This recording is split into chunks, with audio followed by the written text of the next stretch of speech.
Je suis le représentant d'une circonscription de 96 communes en Aveyron, dont 73 comptent moins de 1000 habitants. La commune est l'échelon démocratique de base de notre République pour répondre aux besoins réels des gens et porter les investissements nécessaires au bien commun.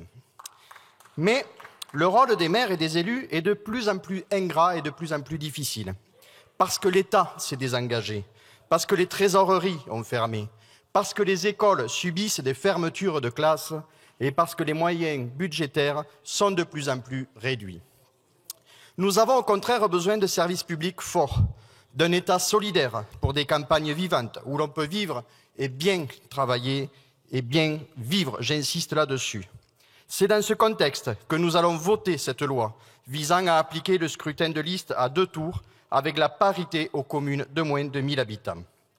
Dans ces communes, seulement 37% des élus sont des femmes, des conseillères municipales. Or, ces petites communes représentent 71% de l'ensemble des communes. 80% des maires sont des hommes, 89% des présidents de PCI sont des hommes. Cette loi fera avancer l'égalité entre les femmes et les hommes dans l'accès aux responsabilités électives. Elle permettra aussi de faire avancer la démocratie en favorisant le vote pour des équipes et des programmes pour la commune, plutôt que le panachage et ses règlements de compte individuels. Nous avons des propositions pour améliorer ce texte, mais nous retirons des amendements pour faciliter une adoption conforme à la version du Sénat. Nous regrettons que cette loi n'aille pas plus loin sur le sujet de la parité dans les conseils communautaires. En l'état, le mode de scrutin continuera à surreprésenter les hommes. En effet, les conseillers communautaires continueront à être dirigés dans l'ordre du tableau au moment de l'élection du maire et des adjoints. Seront donc conseillers communautaires le maire et ensuite le premier adjoint.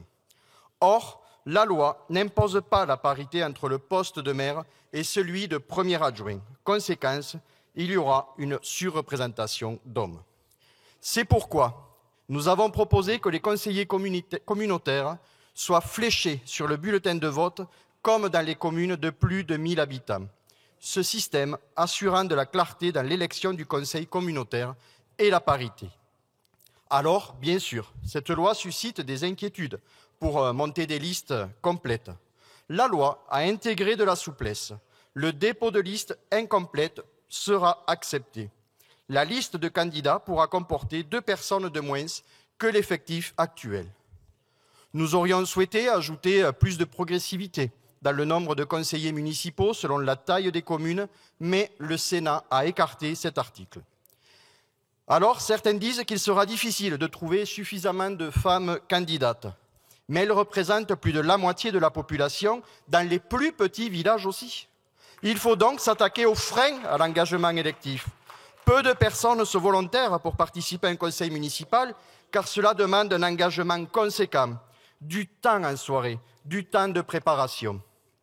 Quand la charge du foyer, des enfants, repose encore et toujours majoritairement sur les femmes, cela dissuade fortement de s'engager dans des fonctions électives. C'est pourquoi il est urgent de mettre en place un véritable statut de l'élu qui intègre les problématiques liées aux inégalités de genre. C'est de plus en plus dur d'être un élu local. Il y a l'absence de statut, mais aussi le retrait des services publics et le manque de moyens.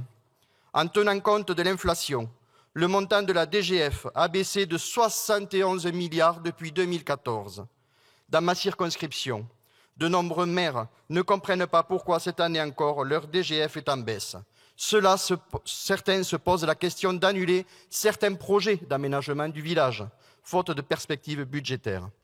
Lors des discussions sur le PLF 2025, les députés LFI et NFP avaient fait adopter des avancées importantes comme l'indexation de la DGF et de la DETR sur l'inflation, la réduction des écarts de dotation entre communes rurales et urbaines. Mais ces mesures ont été écartées du budget imposé par le 49.3 de M. Bayrou. Collègues, la crise démocratique se nourrit de l'impression que quoi qu'on vote, rien ne change.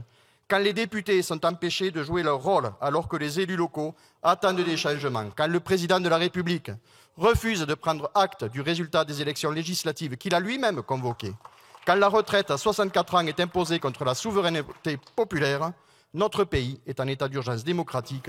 Nous proposons une issue positive, une assemblée constituante pour une 6e République démocratique et sociale. Merci, monsieur le député.